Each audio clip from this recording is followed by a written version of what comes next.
aturkan kepada pembawa acara, kepada Ustadz Dr. Ahmad Riyadi Batubara. Semoga tercapai. Alhamdulillah, insya Allah Bapak Ibu, tanggal 1, tanggal 2 Desember saya akan ikut ujian kualifikasi untuk meraih gelar doktor. Mohon doanya ya Bapak Ibu yang dimuliakan oleh Allah, diberikan kemudahan, diberikan kesuksesan, sehingga kita bisa mengikuti jejak-jejak guru kita lah, ya, Buya Dr. Nurul Habibur Rahmanul Hikmah. Baik Bapak Ibu yang dimuliakan oleh Allah, pertama-tama yang sama-sama kita hormati pengasuh Pondok Pesantren Bait Qur'ani Buya Dr. Nurul Habibur Rahmanul Hikmah.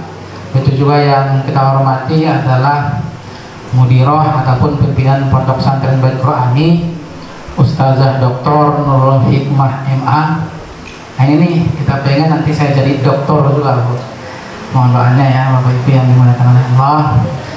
Begitu juga yang sama-sama kita hormati para orang tua kita, wali murid, para ayah bunda yang alhamdulillah telah hadir bersama dengan kita pada kesempatan pagi menjelang siang ini. Ada yang ikut melalui Zoom. Nih Zoom ini lumayan banyak juga, 14, biasanya sampai 20-25an. Kemudian juga yang ikut bersama dengan kita secara offline, istiqomah sekalian sebenarnya untuk ngejengukin anak-anak kita, para ananda-ananda yang soleh dan solehah yang senantiasa menimba ilmu di tempat kita ini. Umumnya hadirin wal hadirat, para pemirsa yang berada di rumah, begitu juga santriwan, santri putra maupun santri putri, semuanya kita yang ada di sini, semoga senantiasa kita mohonkan kepada Allah Subhanahu wa taala kita terus mendapatkan barokah, maghfirah ataupun ampunan dari Allah Subhanahu wa taala. Nah, Bapak Ibu yang dimuliakan oleh Allah, sebelum saya menyampaikan ocehan saya di hadapan Bapak Ibu semua, ini mah sebenarnya ocehan ya. Karena sebenarnya banyak di antara Bapak Ibu sekalian yang lebih mumpuni ilmunya ketimbang daripada saya. Kebetulan pada kesempatan kali ini guru kita Buya Dr. Nurul Habibur Rahmanul Hikmah tidak bisa hadir bersama-sama dengan kita sebagaimana sedia kalanya di setiap Sabtu pagi mengisi kajian rutin kita di masjid ini. Oh, Selasa ya. Tadi saya bilang apa, Bu? Oh, berarti masih connect Ibu ya. Pengen nemui undangannya Bu mana? Bu Khairiyah. Sabtu lah. Pengen makan daging ke Sumedang sama tahu. Ada Bu Khairiyah nggak ada ya. Nah, makanya pada kesempatan kali ini saya duduk di hadapan Bapak Ibu semua, para ayah bunda sekalian, para santri dan santriwati yang dimuliakan oleh Allah, karena beliau guru kita yang senantiasa mengisi kajian ini berhalangan hadir karena berketepatan hari ini tanggal 15 November ya tahun 2020 beliau mengikuti acara resepsi, bukan pernikahan, resepsi wisuda ya.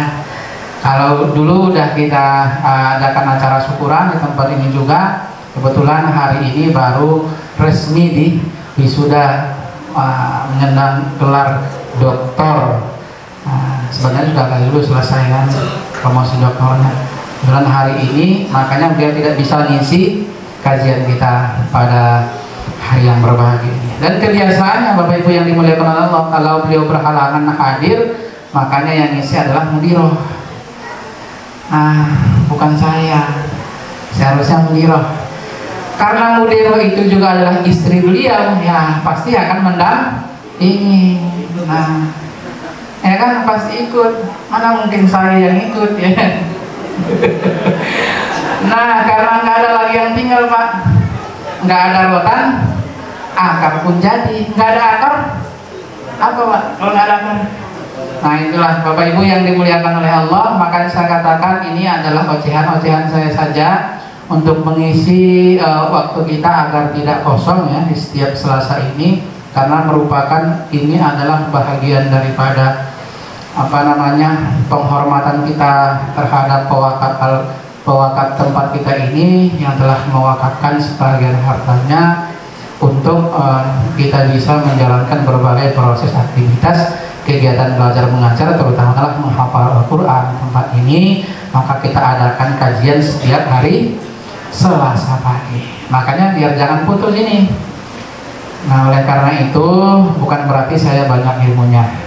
Ibu semua lebih banyak ilmunya, apalagi lebih tua dari saya.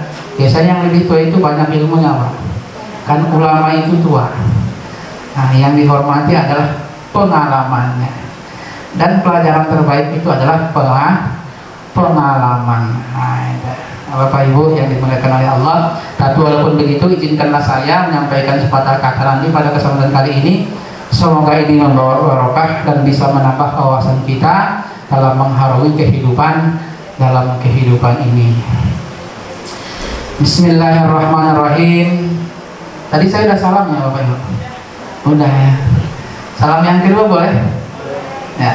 Assalamualaikum warahmatullahi wabarakatuh.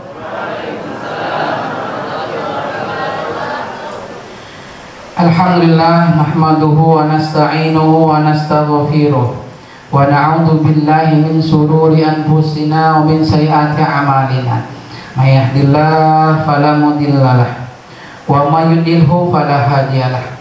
Asyhadu an la ilaha illallah al-malikul haqqul mubin wa asyhadu anna Muhammadan abduhu wa rasuluhu al-mab'uts rahmatan lil alamin. Allahumma shalli wa sallim wa barik ala sayyidina Muhammadin wa ala alihi wa sahbihi ajma'in. Amma ba'du, qala Allah ta'ala fil Qur'anil Karim, a'udzu billahi minasy syaithanir rajim. Qul in kana aba'ukum wa abana'ukum wa ikhwanukum wa azwajukum wa ashiratukum wa amwalun iktaraftumuha wa tijaratun takhshawna kasadaha wa masakinu tardawnaha habba ilaikum minallah wa rasulihi wa jihadin fi sabilihi fatarabbasu hatta ya'ti Allahu bi amrihi wallahu la yahdil qaumal fasiqin. Wa qala Rasulullah sallallahu alaihi wasallam la yu'minu ahadukum hatta akuna ahabba ilaihi min walidihi wa walidihi wan nasi ajma'in. Sadaqallahul azim wa sadaqa rasuluhun nabiyul karim walhamdulillahi rabbil alamin. Allahumma arhamna bil Qur'an. Bapak Ibu, para ayah bunda yang dimuliakan oleh Allah Subhanahu wa taala, alhamdulillah kita terus senantiasa bersyukur pada Allah. Pada kesempatan kali ini kita masih bisa duduk, bisa berhadir dalam acara kegiatan pruntis kita di setiap hari Selasa, mengikuti kajian plus menghadiri pondok pesantren Bait Qur'ani, plus juga kunjungan kita kepada anak-anak kita yang sangat kita sayangin. Alhamdulillah yang tidak ada halangan telah diberikan waktu kesempatan oleh Allah Subhanahu wa ta'ala. Waktu ini tidak diberikan kepada orang lain kecuali hanya kepada kita. Yang dikhususkan ada ketertarikan hatinya oleh Allah untuk datang ke tempat ini. Masih banyak orang yang lebih dekat dengan tempat kita ini tapi tidak tertarik untuk datang. Masih banyak orang-orang yang dekat kita ajak tapi tidak mau ikut. Tapi kita tanpa ajakan datang sendiri. Ada justru keterikatan hati, keterikatan batin. Ini adalah merupakan sebuah nikmat yang telah diberikan oleh Allah Subhanahu wa ta'ala kepada kita. Sehingga kita ini harus senantiasa syukur terhadap berbagai kenikmatan yang telah Allah berikan kepada kita, khususnya pada pagi hari yang berbahagia ini. Semoga senantiasa nikmat demi nikmat bertambah dari Allah Subhanahu wa ta'ala hingga nanti akhir hayat kita. Ini bukti syukur kita, Pak. Bu ya, bukti syukur kita datang ngaji. Nah, kalau nggak datang ngaji, kebalikannya. Betul, Pak? Nah, bukti syukur kita ngapain? Datang kajian Selasa. Lah kalau nggak datang kajian Selasa gimana? Bukti kurang bersyukur kita terhadap berbagai kenikmatan yang Allah Subhanahu wa ta'ala berikan dalam kehidupan kita. Nah, oleh karena itu kita ajak kembali teman-teman kita, saudara-saudara kita, tetangga kita yang terdekat untuk mengikuti kajian kita. Karena ini adalah kajian umum, boleh diikuti oleh siapa saja, terlebih-lebih yang sudah menyandang gelar wali santri. Ya. Bapak-bapak ini wali santri semua nggak? Ada yang nggak wali santri? Kalau wali santri datang biasa, kalau nggak wali santri datang luar biasa. Nanti vouchernya 2. Nah ini yang pertama Bapak Ibu yang dimuliakan oleh Allah, senantiasa kita mensyukuri berbagai kenikmatan-kenikmatan yang Allah Subhanahu wa Ta'ala berikan kepada kita. Selanjutnya salawat dan salam kita hadiahkan ke junjungan baginda kita Rasulullah Muhammad Sallallahu Alaihi Wasallam dengan melapaskan Allahumma sholli ala Muhammad wa ala ali Muhammad. Semoga kita semua ini termasuk senantiasa menjadi umat Rasulullah, umat Nabi Muhammad yang senantiasa istiqomah setiap saat, bukan hanya kita tapi keluarga dan kerabat, termasuk kita adalah umat. Semoga senantiasa nanti mendapat syafaat di hari kiamat. Mau dapat syafaat Rasul Bapak Ibu? Mau nggak dapat syafaat Rasul? Nah, sekolahilah anak ke pondok pesantren baik Qur'ani.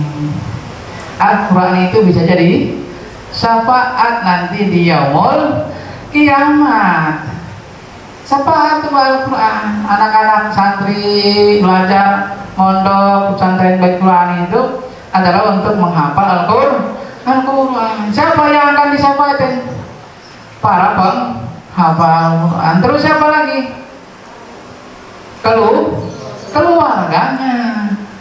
Keluarganya yang menghafal Al-Quran. Makanya Bapak Ibu tidak sia-sia Bapak Ibu nyekolahin anak ke Bait Quran nih. Walaupun banyak ya kekurangan, kelebihan ada, pasti ada dimanapun Bapak Ibu semua berada. Mungkin dari segi fasilitas, penjagaan para santri ya kurang sesuai dengan apa yang Bapak harapkan dan Ibu harapkan. Yang penting mah itu semua kita sudah termasuk golongan dari keluarganya Allah Subhanahu wa Ta'ala di dunia. Nah Bapak Ibu para hadirin yang dimuliakan oleh Allah Subhanahu wa Ta'ala, insya Allah pada kesempatan kali ini saya akan menyampaikan sedikit beberapa hal yang menjelaskan kepada kita tentang tema pembahasan kita, itu surah At-Taubah di ayat yang 24 yang telah saya bacakan tadi. Qul in kana aba'ukum wa abana'ukum wa ikhwanukum wa azwajukum wa asiratukum wa amwalun iqtarabtumuha wa tijaratun tahsawna kasadaha wa masakinun tardawna habba ilaihi minallahi wa rasulihi wa jihadin fisabilihi fatarabbasu hatta ya'tiyallahu bi amri wallahu la yahdil qaumal fasiq. Itu ayatnya. Pada dasarnya yang ingin saya sampaikan kepada Bapak Ibu semua adalah mengenai tentang beberapa hal faktor yang menyebabkan kita enggan, ogah-ogahan, hitung-hitungan. Itu kita ngapain? Hitung-hitungan untuk berkorban di jalan dakwah, berkorban di jalan menuju ketaatan kepada Allah Subhanahu wa Ta'ala. Apa yang menyebabkan kita? Nah inilah insya Allah yang akan kita bahas pada kesempatan kali ini. Nah Bapak Ibu para hadirin, para santri dan santriwan yang dimuliakan oleh Allah Subhanahu wa Ta'ala, insya Allah nanti kita akan sampai pada jam 9:30 ya biasanya ya. Jam 9:30 nanti boleh kita buka sesi tanya jawab 5 menit atau 10 menit ya Bapak Ibu yang dimuliakan Allah. Saya awali kajian kita pada pagi ini dengan sebuah kisah. Dulu sebelum terjadinya perang Tabuk. Perang Tabuk ini peperangan antara orang-orang Muslim dengan orang-orang Romawi pada tahun ke-9 Hijriah. Di tahun ke-8 Hijriahnya itu terjadi Fathu Mekah, pembebasan kota Mekah, sehingga Mekah itu jadi kekuasaannya umat Islam pada tahun yang ke-8 Hijriah. Nah, pada tahun yang ke-9 Hijriahnya terjadilah perang Tabuk ini. Dan dari perang Tabuk ini banyak pelajaran-pelajaran yang bisa kita ambil. Inilah yang ingin saya sampaikan yang pertama. Nah, Bapak Ibu yang dimuliakan oleh Allah, dulu sebelum terjadinya perang Tabuk, perang yang justru tidak terjadi pertumpahan darah sebenarnya. Tetapi persiapan-persiapan yang dilakukan oleh pihak orang Islam dan pihak musuh itu justru sungguh sangat luar biasa. Tentaranya aja dari pihak musuh itu 40.000 orang dari bangsa Romawi. Kemudian dari kaum muslimin karena sudah tahu itu, mereka sudah mempersiapkan pasukan kurang lebih 40.000 orang. Rasulullah SAW langsung mempersiapkan diri dan juga para sahabatnya kurang lebih berjumlah 30.000 orang. Jadi kira-kira banyakan mana, Pak? Banyakan orang kafir atau orang muslim? Banyakan orang kafir, 40.000 banding 30.000. Tapi semangatnya orang beriman tidak pernah surut. Nah, sebelum terjadi inilah Bapak Ibu yang dimuliakan oleh Allah, Rasulullah SAW itu memanggil para sahabat karena ingin keluar ke medan pertempuran, jihad fisabilillah. Kalau ekstrim mendengarkan kata-kata jihad, ekstrim itu Pak, kita sebut dengan dakwah di jalan Allah. Dipanggil ini oleh Rasulullah para sahabat karena yang manggil itu adalah Rasulullah, maka mereka bersegera datang. Enggak nunggu-nunggu, Bu. Kalau ibu yang manggil suami nunggu enggak? Tunggu Bang, cucian belum selesai, betul nggak Pak? Ntar dulu, saya nganterin anak dulu ya. Amanat dari situ, gitu nggak kira-kira itu? Tergantung ya, tergantung atau kuali yang tergantung. Ada gitu kan? Ini karena Rasulullah yang manggil. Kalau kita pun barangkali kalau di sisi kita dalam kehidupan kita di tengah-tengah kita ada Rasulullah, kalau Rasul yang manggil akan kita penuhi. Karena orang beriman kan sami'na wa ata'na, mereka dengar langsung taat. Lah kalau kita pun kayaknya kalau ada Rasul zaman sekarang nih, Rasulullah hidup, kalau Rasul manggil ini, ibu, bapak-bapak sini, mau datang nggak kira-kira langsung? Datanglah kita. Karena bukan yang di rumah itu Rasulullah ya. Mikir dulu kan. Nah, nih sahabat karena telah diminta oleh Rasulullah SAW berkumpul, maka mereka datang tanpa nunggu-nunggu, tanpa nanya, mereka datang. Nah, ketika sampai datang ke tengah-tengah Rasulullah, ini nggak tahu nih para sahabat nih mau ngapain nih dikumpulin oleh Rasul. Ibu datang ya kajian, bapak-bapak datang ya kajian, diundang. Kalau kita saat sekarang kan diundang pakai grup WA atau pakai WA diundang ya, Japri atau di grup wali santri. Nah, grup wali santri kelas 7, kelas 8, kelas 9 di WA atau langsung disuratin. Kalau kita kan enggak ya, kalau Rasulullah yang nyuratin pasti kita datang, karena yang nyuratin bukan Rasul. Kita mikir, kita hitung, kita kalkulasikan dulu berapa banyak nanti biaya yang sangat saya keluarkan, berapa banyak tenaga waktu yang harus saya persiapkan ini, jangan-jangan ini rugi gua gitu. Nah, ini karena Rasulullah SAW yang manggil, makanya para sahabat datang dan berkumpul. Apa nih? Setelah para sahabat berkumpul, makanya Rasulullah SAW mengatakan bahwasannya ini kita akan masuki perang Tabuk. Nah, itulah istilahnya ya, bahasa kitanya itu.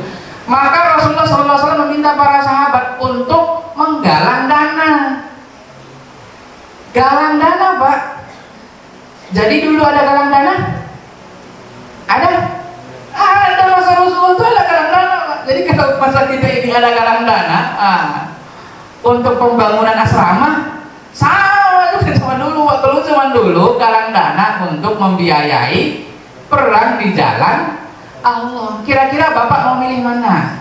Ibu mau milih mana? Galang dana untuk perang atau galang dana untuk pembangunan asrama pondok pesantren Bethlehem?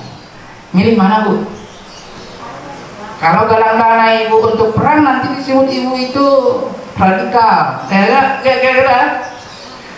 Nah, dulu pernah terjadi.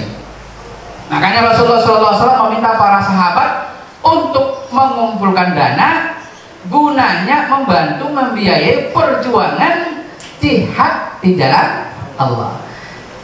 Kita kan dikatakan jihadnya kalau lebih kecil untuk membantu perjuangan dakwah di jalan Allah. Banyak nggak yang bisa kita lakukan kalau dengan istilah dakwah? Banyak, Bu. Apapun kegiatan umat Islam saat sekarang ini butuh dana. Butuh dana. Nah, makanya saya katakan tadi di awal, kita ini adalah yang akan juga itu sebenarnya bagaimana kita mampu mengorbankan apa yang kita miliki demi untuk meraih ketaatan kepada Allah Subhanahu wa ta'ala. Singkat cerita, ini para sahabat telah berkumpul, Bu. Makanya Rasulullah SAW meminta tadi agar para sahabat ini mengumpulkan dana untuk membantu perjuangan dakwah di jalan Allah. Ini sahabat yang dengar apa yang disampaikan oleh baginda Rasul, tidak mikir-mikir lagi, Pak. Karena tadi mereka nggak tahu itu mau ngumpulin dana, gitu kan? Nggak tahu mau ngumpulin dana. Ada yang bawa uang, ada yang kagak bawa uang. Nah, kita kadang-kala kalaupun diminta untuk kumpul nanti acara geteringan dana untuk pembangunan masjid, kadang-kadang kita nggak bawa uang kan? Nah, ini para sahabat ada yang bawa uang juga sama dengan kita. Ada yang bawa uang, ada yang tidak bawa uang. Nah, bagaimana yang bawa uang? Gua ini aman berarti saya bawa uang secukupkan kantong. Kira-kira uang yang secukup kantong banyak nih, banyak angkanya apa sedikit? Pak, banyak angkanya apa sedikit? Yang di kantong Bapak ketimbang yang di rumah, gitu kan? Nah, Bu, yang dibawa di tas kira-kira banyak apa sedikit? Saya mah nggak pengen galang dana hari ini, nggak usah takut. Ya, nggak galang dana, ini mah cerita aja, nggak galang dana. Nah, ini Bapak Ibu yang dimuliakan oleh Allah. Jadi sahabat itu begitu, dirobohnya kantongnya, Bu, Pak, diroboh kantong. Semua uang yang ada di sakunya itu diberikan kepada Rasulullah. Nanti gua aman nih ngasih yang ada di kantong. Nah, kalau para sahabat untuk dalam hal ketaatan dan kebaikan tidak ada yang mau ngalah. Dalam hal ibadah, Bu, dalam hal beribadah nggak mendahulukan orang lain. Kalau dalam hal beribadah mendahulukan diri sendiri. Makanya sahabatnya nggak bawa uang, nggak mau kalah. Ini saya nggak bawa uang, berarti bagaimana? Apa yang harus saya berikan kepada Rasulullah? Padahal ini yang langsung minta adalah Rasulullah. Rasulullah itu adalah orang yang paling disayang ketimbang daripada istrinya. Gimana kira-kira? Kita buka galangan nggak? Diam nih, Ibu. Bapak-bapak gimana kira-kira? Nah, Bapak Ibu yang dimuliakan oleh Allah, bagaimana singkat ceritanya? Ini para sahabat yang nggak bawa uang, nggak mau kalah. Rupanya mereka punya banyak harta juga, cuma ditinggal di rumah. Nggak tahu sebenarnya mau ngapain. Tadi datang dikumpulkan oleh baginda Rasul. Nggak mau kalah dengan sahabat yang telah memberikan uangnya, membantu membiayai perjuangan jihad di jalan Allah. Nih ngomonglah, Bu, Pak, ngomong sahabat-sahabat yang nggak bawa uang. Mereka memberikan komitmen kepada baginda Rasul. Wah Rasul, saya akan memberikan sekian banyak dari hartaku untuk membantu perjuangan jihad di jalan Allah. Ada yang memberikan puluhan ekor unta, ada yang memberikan puluhan ekor apa lagi? Ada nggak binatang ternaknya itu? Ada yang memberikan uangnya berupa dirham, macam-macam. Ada yang memberikan justru seperempat dari hartanya. Ada yang memberikan sepertiga dari hartanya, termasuk Utsman bin Affan, Abdurrahman bin Auf, yang mereka itu lebih banyak, paling banyak memberikan komitmennya kepada baginda Rasul ketika mereka datang tidak bawa uang. Banyak harta dong para sahabat tuh. Nah, ada cerita menarik. Ada seorang sahabat yang paling dekat dengan Rasulullah, paling dekat dengan Rasul, paling tua ketimbang sahabat-sahabat yang lain. Siapa kira-kira yang paling tua sahabat Rasulullah, yang paling dekat dengan beliau? Abu Bakar As-Siddiq. Sudahlah dekat dengan Rasul, sudahlah paling tua, sudahlah paling awal-awal masuk Islam, ngasih uang kagak, memberikan komitmen juga kan kagak. Ini Abu Bakar inilah mertua, malulah gua. Nah gini istilahnya Rasulullah, masa mertua saya kagak nih, saya kan paling dekat sama saya nih. Termasuk juga sahabat paling tua. Karena ini Abu Bakar justru belum memberikan apa yang dia miliki dan juga nggak ada komitmennya kepada baginda Rasul, Rasul langsung nembak, istilahnya. Rasul langsung nembak. Udah diajak Pak, udah diajak. Ayo bapak-bapak, ibu-ibu, kita ada bangunan. Ayo bapak-bapak, ibu-ibu untuk keperluan kesehatan sekian. Udah diwain terus Pak, udah diwain. Nggak ada juga balasan gitu. Ditembak Pak. Nih dari bapak berapa? Pak Roskin. Nah gitu. Langsung to the point aja. Rasulullah tarawahnya seperti itu kepada Abu Bakar. Wahai Abu Bakar, engkau apa yang akan engkau berikan untuk membantu membiayai perjuangan jihad di jalan Allah? Kira-kira gimana Pak? Kalau Bapak udah ditembak, ini berapa nih dari Pak Roskin nih? Ambil semua. Iya kan? Dari bundanya Ainanya berapa nih? Belum bunda Ainanya nih, banyak uang nih, kan gitu. Berapa mau ngasih Bu? Gitu kan? Langsung. Ini Abu Bakar kalau sudah langsung ditanya oleh baginda Rasul, rupanya sama nih Abu Bakar Bu, sama dengan sahabat-sahabat yang lain yang kagak bawa uang. Memang barang yang nggak mau kalah kalau dalam hal ibadah menunjukkan ketaatan kepada Allah Subhanahu wa Ta'ala. Ya Abu Bakar nggak mau kalah dong, nggak mau kalah. Karena dia nggak mau kalah, sudah langsung pula ditanya oleh Rasul, makanya dia ngomong apa disampaikan oleh Abu Bakar. Wahai Rasulullah, aku akan memberikan seluruh hartaku. Nah, karena nggak mau kalah itu Bu, untuk membantu perjuangan jihad di jalan Allah. Memberikan seluruhnya hartanya Pak. Mobil mewah yang ada kasih semua, rumah yang megah nggak cuma satu, ya kan? Ada di Jonggol, ada di Bogor, gitu kan? Ada di Cibubur, habisin coba. Ada yang berani nggak kira-kira? Hah? Ada yang berani kira-kira Abu Bakar nih? Abu Bakar memberikan seluruh hartanya. Saya akan memberikan seluruh hartaku untuk membantu perjuangan jihad di jalan Allah. Kenapa Abu Bakar begitu? Kenapa kalah? Sahabat tadi ada yang memberikan seperempat dari hartanya, ada yang memberikan sepertiga dari hartanya, bahkan ada yang memberikan separuh dari hartanya. Karena sudah ada yang begitu, Abu Bakar tidak mau kalah, makanya dia memberikan seluruh hartanya untuk membantu perjuangan jihad di jalan Allah. Abu Bakar itu kaya apa miskin? Kaya banget, tokoh terkemuka ternama, orang yang disegani dan punya harta kekayaan yang luar biasa, sama dengan sahabat-sahabat yang lain, tokoh-tokoh yang lain. Kira-kira kalau Bunda Anaya ngomong begitu, saya berikan nih seluruh hartaku untuk membantu menyelesaikan bangunan Beki. Mau nggak kira-kira Bu? Insya Allah. Belum kelasnya. Belum kelas. Jadi Bapak kelas apa? Kelas TK Pak.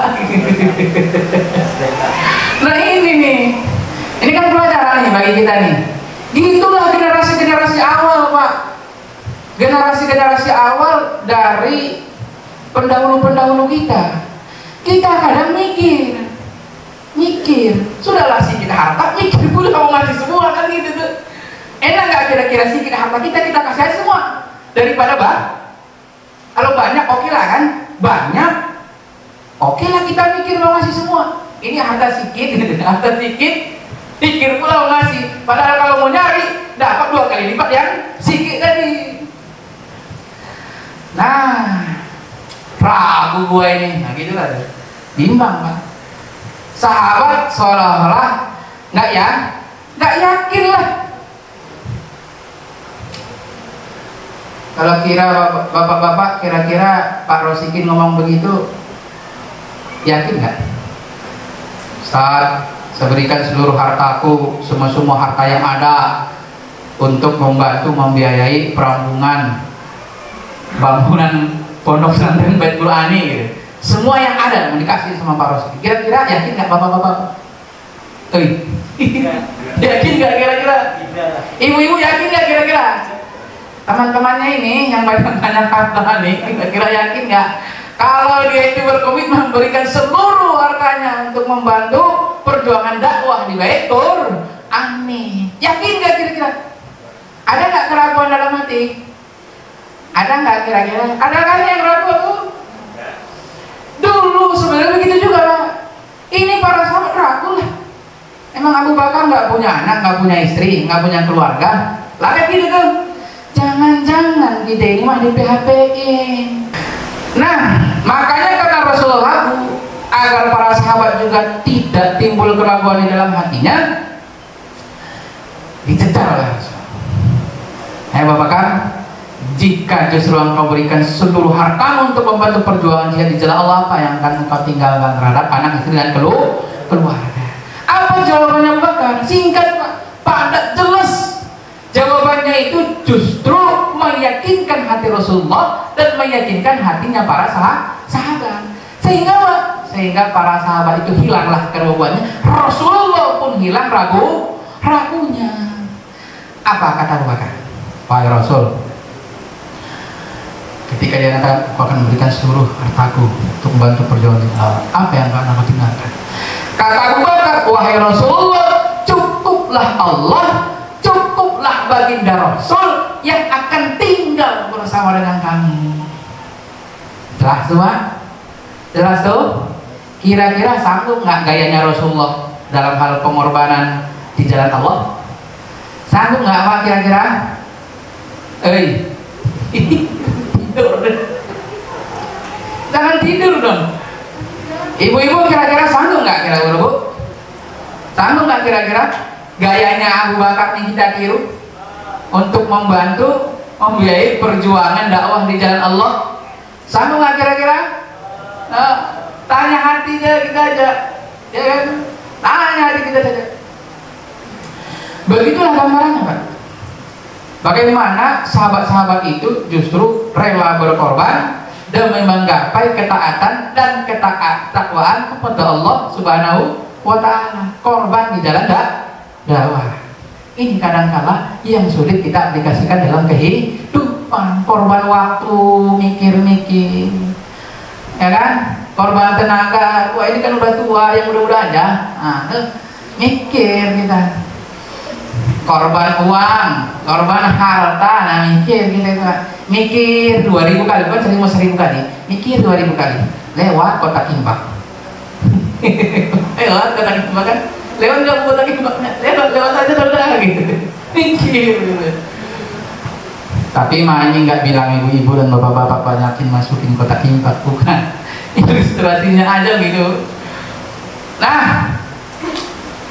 Nah Bapak Ibu, para hadirin, para jemaah ayah bunda yang dimuliakan oleh Allah Subhanahu wa Ta'ala.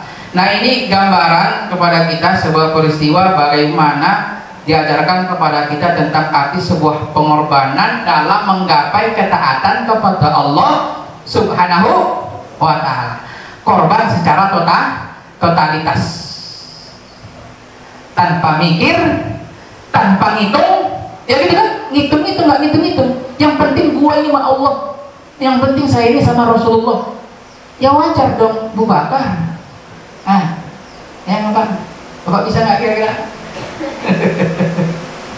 Saya bisa nggak kira-kira nih? Nah, tanya jawab masing-masing aja lah. Emang Ustaz bisa? Nah ini, jadi kita ini Bapak Ibu yang dimuliakan oleh Allah, makhluk yang diciptakan oleh Allah, yang siap berkorban demi apa saja yang kita cintai. Kita ini Pak, makhluknya diciptakan oleh Allah. Kita umat manusia ini adalah makhluk yang rela berkorban untuk apapun yang dia sukai, yang dia cintai, yang dia inginkan, yang dia cita-citakan. Rela dia Pak mengorbankan segala-galanya. Ya kan, bapak-bapak rela kan berkorban banting tulang siang malam demi siapa? Demi anak dan istri. Betul nggak kira-kira? Betul nggak Pak? Atau tambah dengan anak-anak dan istri. Itu berarti yang betulnya. Iya kan? Pergi pagi pulang pagi, kayak lagu itu dah itu. Kalau enggak kayak Bang Toib 3 bulan baru pulang, 3 tahun baru pulang ya. 3 kali puasa 3 kali lebaran dia baru pulang. Demi apa? Demi orang-orang yang disayang, demi orang-orang yang dia cinta. Santri ini juga begitu Pak. Santri ini rela nggak jumpa-jumpa sama orang tuanya, nggak usah libur. Desember nggak libur, walaupun doa ya Allah semoga libur bulan Desember gitu pada anak-anak. Iya enggak? Masa doanya ya Allah semoga libur bulan Desember? Itu doanya Pak. Korban juga kan, ibu-ibu kan juga berkorban tuh. Korban perasaan gitu ya. Tapi saya sudah dikasih ini untuk buat kegiatan liburan, kayaknya nggak libur. Bocoran. Tadi sebelum subuh saya diminta buat kegiatan liburan. Ini baru saya bocorin sih. Katanya ya nggak apa-apa lah, korban sedikit ya. Waktunya itu berwaktu. Nggak jumpa dengan ayah dan ibu. Emang mau jadi ulama besar itu mudah? Nggak mudah lah. Emang Imam Syafi'i gimana? Kalau Imam Syafi'i itu gimana? Emang jumpa terus sama ibunya? Enggak kan? Nggak jumpa terus sama ibunya, sama ayahnya tuh. Sama ayahnya lagi, ibunya kan? Nah memang harus begitu Bapak Ibu. Harus ada pengorbanan demi orang-orang yang kita cintai. Karena memang kita makhluk yang rela berkorban demi apapun yang kita cita-citakan. Cita-cita kita besar apa kecil? Besar apa kecil? Besar. Berarti pengorbanannya juga harus besar. Pengorbanan apa? Pengorbanan hati dan perasaan. Bukan cuma itu Pak. Pengorbanan harta juga dong. Ya, harta juga pasti. Pengorbanannya besar.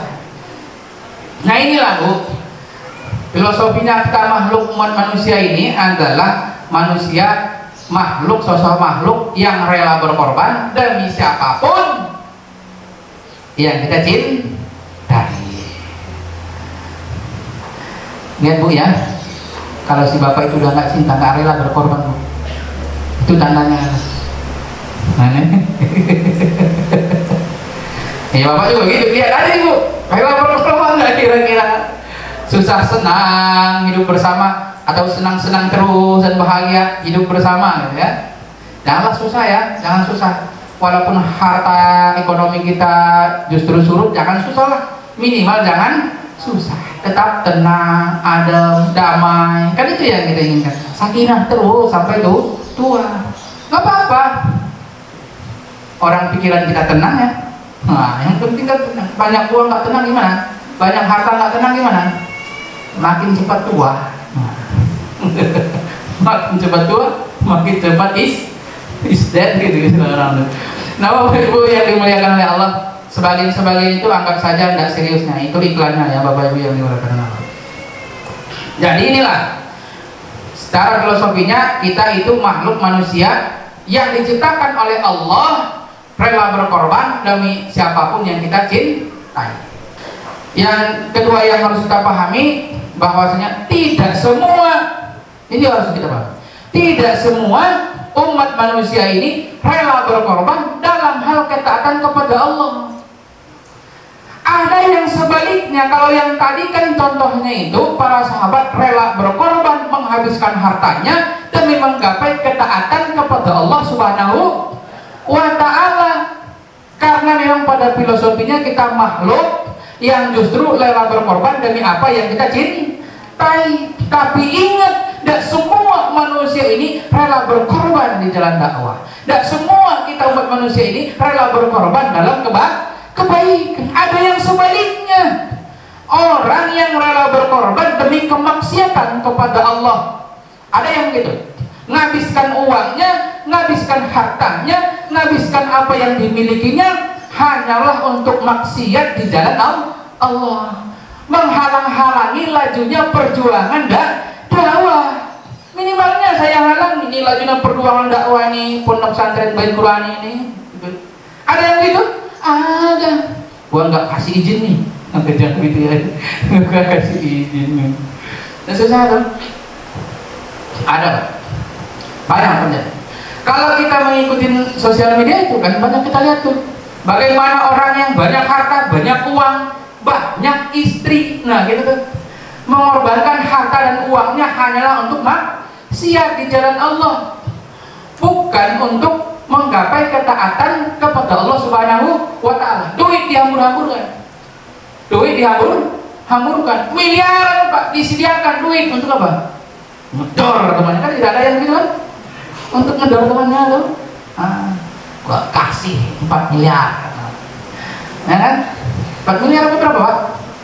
4 miliar apa 5? Nah itulah ya, banyak lah itu.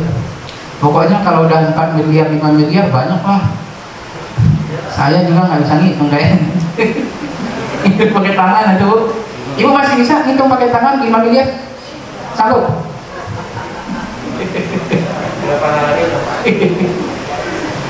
Ada kan yang gitu?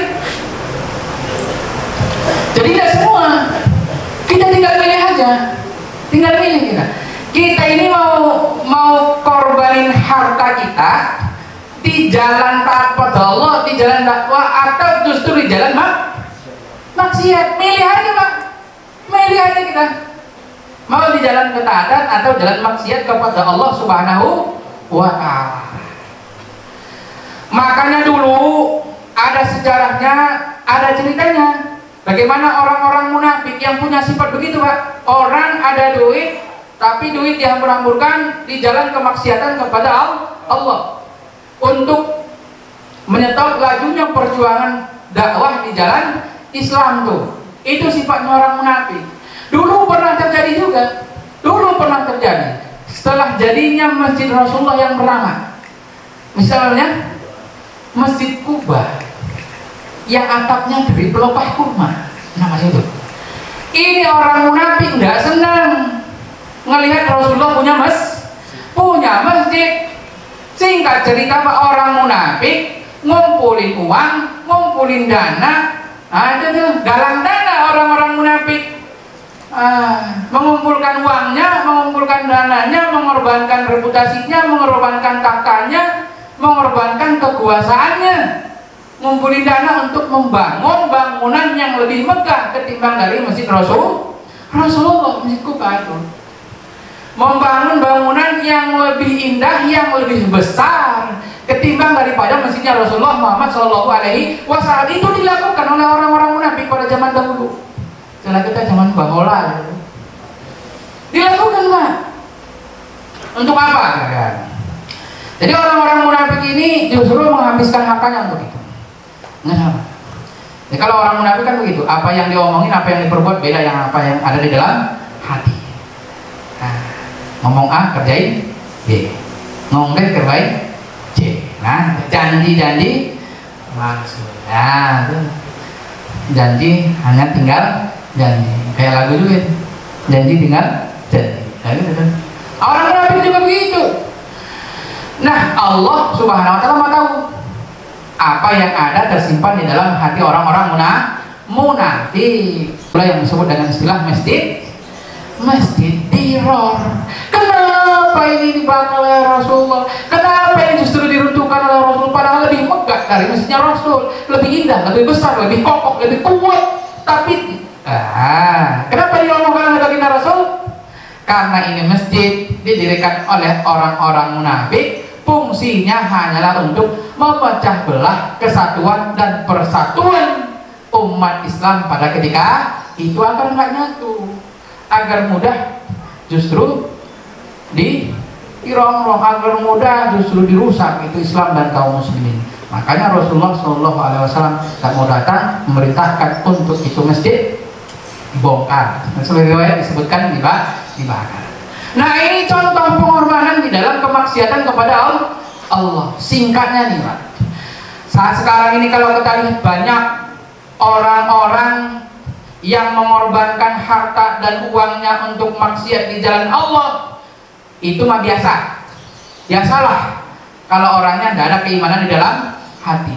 Jadi pertanyaan kita saat sekarang ini Pak, kenapa kita ini sebagian besar umat Islam ini mikir-mikir, hitung-hitungan, ogah-ogahan, nunggu-nunggu kita untuk mengorbankan apa yang kita miliki demi untuk menggapai ketaatan kepada Allah Subhanahu wa Ta'ala. Yang kita herankan adalah diri kita. Yang kita herankan adalah sebagian besar dari orang-orang yang beriman. Kita nyerahkan diri kita beriman kepada Allah, tapi ngitung untuk keperluan kesehatan kita ngitung, untuk keperluan anak kita ngitung, padahal di jalan dakwah kepada Allah Subhanahu wa Ta'ala untuk menggapai ketaatan kepada Allah Subhanahu wa Ta'ala. Ada penyebabnya? Ada penyebabnya. Minimal dua hal ini tidak saya sampaikan. Cukup sampai di sini ya Bapak Ibu yang dimuliakan oleh Allah. Saya lihat waktunya berapa nih? Ada beberapa hal sebenarnya yang menyebabkan kita enggan jam 9:20. Ada 10 menit lagi. Nah, itu gambaran pelajaran yang kedua kepada kita, bagaimana ada sebuah cerita yang menjelaskan kepada kita itu pengorbanan orang-orang di jalan kemaksiatan kepada Allah. Karena tadi pengorbanan orang-orang jalan ketaatan kepada Allah. Nah, Bapak Ibu, para hadirin, para pemirsa yang dimuliakan oleh Allah, mungkin ini dulu yang saya sampaikan pada kesempatan yang pagi yang berbahagia ini. Kalau ada yang perlu ditanyakan, silahkan. Kalau tidak ada, saya tambahkan sedikit lagi biar pas nanti setengah 10 kita selesai.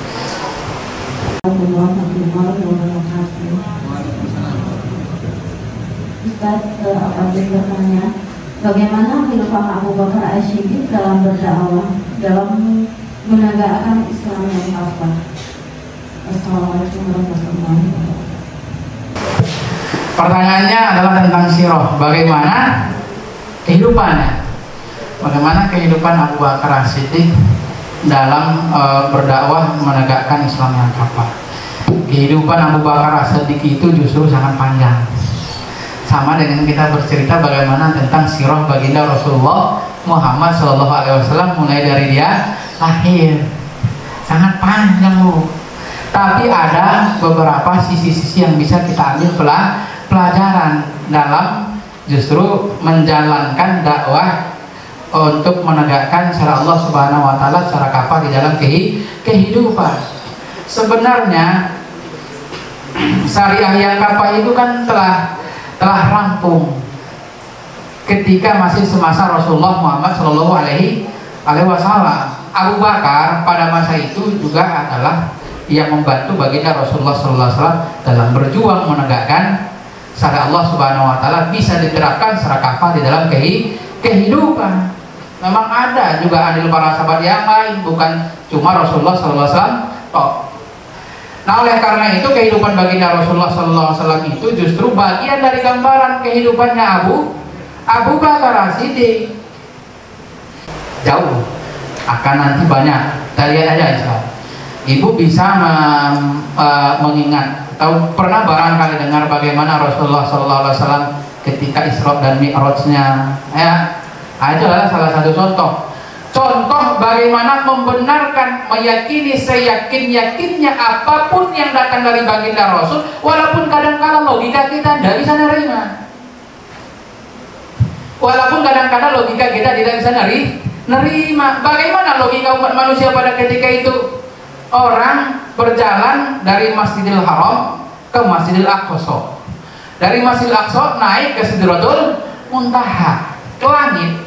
Bahkan di atas langit yang ketujuh, balik lagi waktunya pada malam itu tok. Coba bayangin Pak, logika nggak kira-kira? Nah gitu tuh pada zaman dulu. Tapi ini Abu Bakar, karena dia itu adalah keimanan yang setinggi-tingginya, keyakinan yang setinggi-tingginya, itu jadi pelajaran bagi kita. Mana haitukum anhu fajtanibuhu wa ma amartukum bihi fa'tu minhu mastata'tum. Apa yang datang dari Rasul ambil. Itu kan, apa yang datang dari Rasul diambil. Itulah yang diaplikasikan oleh Abu Bakar yang justru tidak ada pada ketika itu di dalam diri para sahabat-sahabat yang lain. Keyakinan yang seutuhnya, keyakinan yang kokoh, sekokoh-kokohnya terhadap apa yang keluar dari mulut baginda Rasulullah Muhammad SAW. Pokoknya kalau Rasul ngomong benar, gitu dia. Makanya namanya Abu Bakar As-Siddiq. Kita adalah yang ragu dengan omongan Rasulullah. Kadang-kadang kita ragu juga. Hadis ini soalnya apa doain kan gitu. Seolah-olah apa? Seolah-olah kadang kita ragu. Ini benar nggak dari Rasulullah? Memang harus dulu. Kadang kita teliti kan yang begitu tuh. Nah itu banyak sebenarnya. Kalau kita mau mempelajari dari awal ya kita bacalah sirahnya Abu Bakar As-Siddiq. Kita bacalah sirahnya Umar bin Khattab. Banyak pelajaran-pelajaran daripada kita baca WA atau baca Facebook toh, ya kan? Baca sirah-sirah, beli Bu 35 kumpulan Sahabiyah itu ya, baca sirah-sirah para sahabat-sahabat Rasulullah yang perempuan, istri-istri beliau, baca tuh. Nah itu menjadi ibrah kepada kita. Nah Abu Bakar juga begitu. Bagaimana pengorbanannya ketika Rasulullah SAW hijrah dari kota Mekah ke Madinah. Betul-betul dijagain, itu bukti kecintaan sehingga dia rela tuh. Dialah yang digigit oleh ular. Kan ada banyak sejarah-sejarah yang begitu gitu ya. Nah itu ya Mama Lubna, bisa dibaca secara detail nanti. Beli ada kitabnya. Kalau saya mah juga nggak ada kitabnya. Sekilas-sekilas ada yang saya tahu. Tapi itu memang pelajaran itu. Termasuk salah satunya adalah tentang arti sebuah pengorbanan di jalan Allah yang tadi itu, yang terjadi sebelum perang Tabuk. Bagaimana diajarkan oleh Abu Bakar kepada kita untuk menegakkan syariat Allah Subhanahu secara totalitas. Artinya apa itu? Korban totalitas dalam ketaatan kepada Allah, cinta totalitas, ngikut totalitas, tanpa tapi, tanpa tunggu.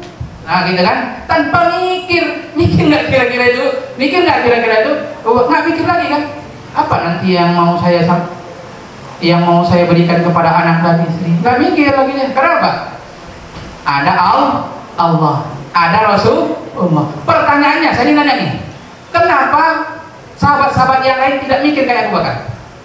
Cukuplah Allah dan Rasul bersama-sama. Kenapa?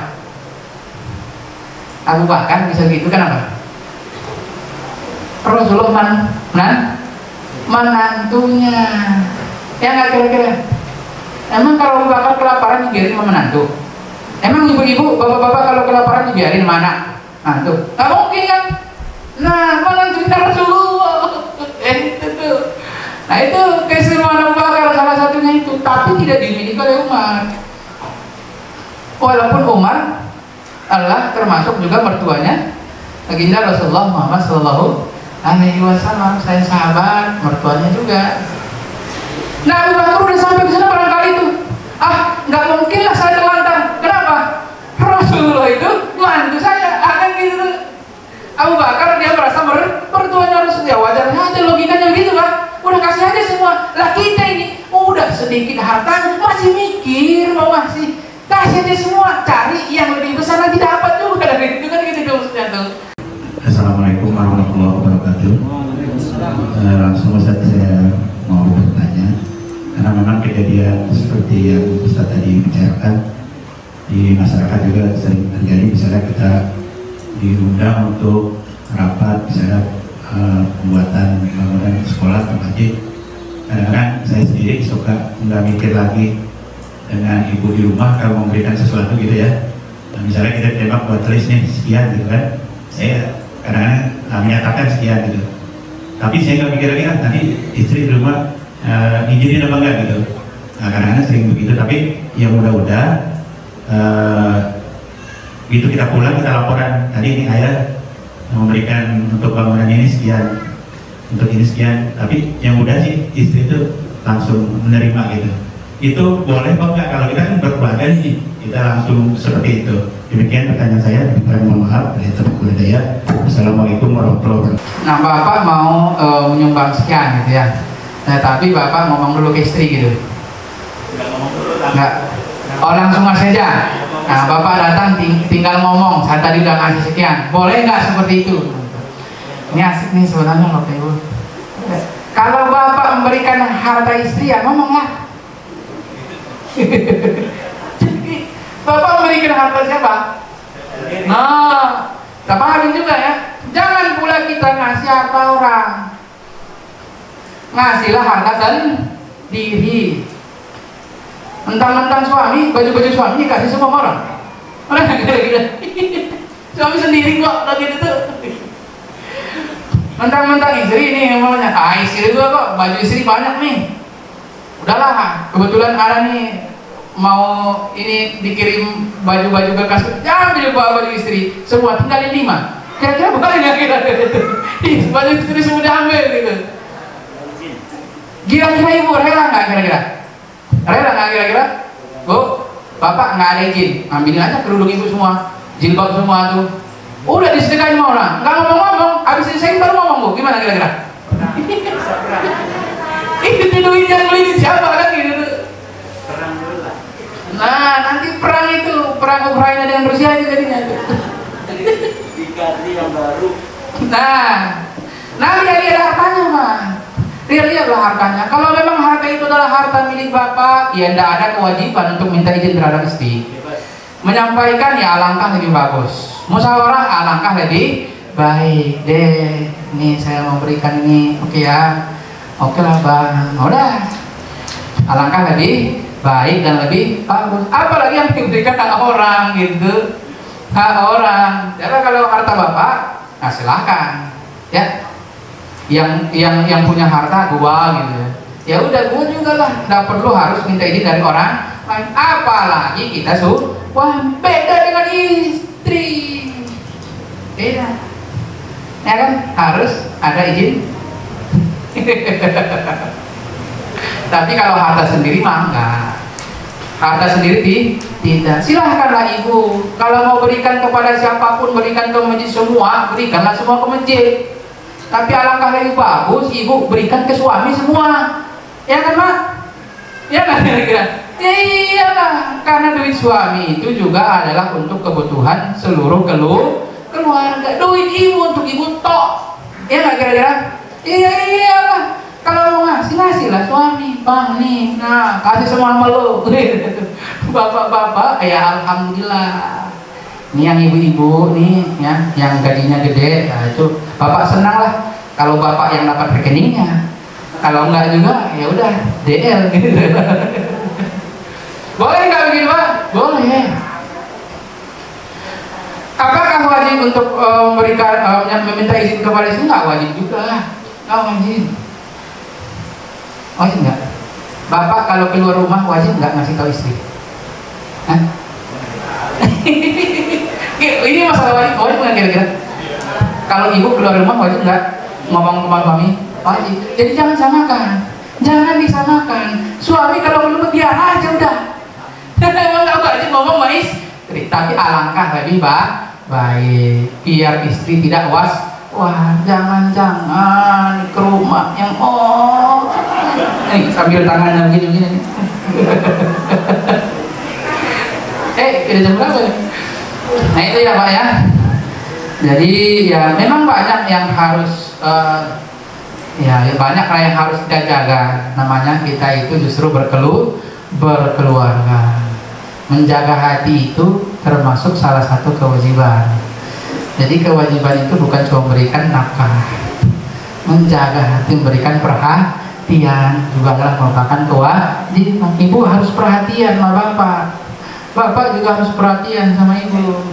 Tapi janganlah pengen pula diperhatiin terus, karena bukan ibu aja yang harus diperhatiin gitu. Bukan berarti ada orang perempuan yang lain di sono yang dia perhatikan, bukan, ada juga. Karena memang bukan fokus terhadap ibu doang gitu ya. Sedikit sudah Ustaz. Banyak juga boleh lah. Ya, berarti ditambah waktunya ya. Oke, silakan.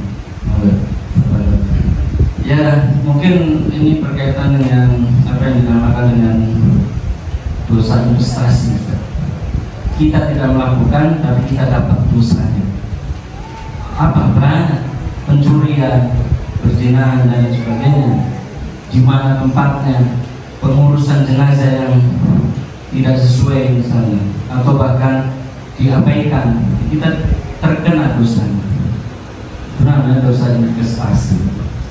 Kira-kira bagaimana dengan kita menghindari dosa-dosa itu? Bahkan kadang kita terhalang dengan sistem atau dengan pemerintahan.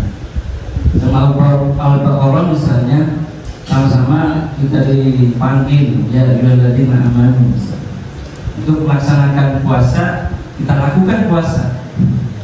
Tapi bagaimana dengan ayat yang menyuruh tentang kisos? Sama-sama itu, tapi kita tidak bisa melaksanakannya. Kita tidak bisa melaksanakan Al-Quran itu ya secara kafah, banyak sekali ya. Itu kira-kira seperti apa Ustaz? Terima kasih. Assalamualaikum warahmatullahi wabarakatuh. Waalaikumsalam. Ini mancing mancing keributan nih Pak Rosipi, mancing keributan. Kalau jelasin nanti panjang banget Pak ya. Ini namanya mancing keributan. Akhir-akhir itu baru ngomong nah gitu ya kan. Ya awal tadi kan 10 menit lagi gitu. Ya memang ada aktivitas-aktivitas kita itu yang wajibnya secara fardu ain. Nah gitu. Ada yang aktivitas yang telah ditetapkan oleh Allah dan bisa dilaksanakan secara fardu ain, tapi fardu kifayah, secara bareng-bareng. Namanya aktivitas jamaah, aktivitas fardiyah, aktivitas individu, ada yang aktivitas jamaah. Setelah kalau kita mengerjakan aktivitas fardiyah yang diwajibkan oleh Allah, berarti selesai kewajiban kita, terjauh kita dari dosa. Kalau kita justru tidak mengerjakan aktivitas kewajiban kita yang secara fardiyah, berarti kita sendiri toklah yang justru itu mendapatkan dosa. Kan begitu tuh. Contohnya sholat, kita sholat terbebas dari dosa, kewajiban kita kerjakan, atau kita tidak sholat. Puasa juga begitu, haji juga begitu. Tapi ada aktivitas fardiyah yang justru aktivitas itu yang justru tidak bisa kita kerjakan secara fardiyah, yang harus bareng-bareng, yang harus secara bersama-sama, saling berjamaah. Termasuklah tadi salah satunya yang Bapak bilang itu, untuk menerapkan hukum dan bisa sendiri-sendiri. Habislah kita dibully orang Pak. Lah bagaimana kalau begitu belum selesai pelaksanaan kewajiban? Kalau nggak selesai pelaksanaan kewajiban, terhutang atau lunas? Terhutang atau lunas Bu? Ngutang. Kalau kita mati ngutang, coba gimana? Nanti akan dipertanggungjawabkan di hadapan Allah. Aktivitas kewajiban yang secara jamaah tidak bisa kita lakukan, berarti utang secara berjamaah kepada Allah. Kalau kita mati belum terlaksana itu kewajiban yang secara berjamaah, nanti dipertanggungjawabkan di hadapan Allah Subhanahu wa Ta'ala. Lain beda halnya kalau kita itu udah justru berusaha bareng-bareng, berusaha tapi nggak tercapai, berusaha tapi tak tercapai.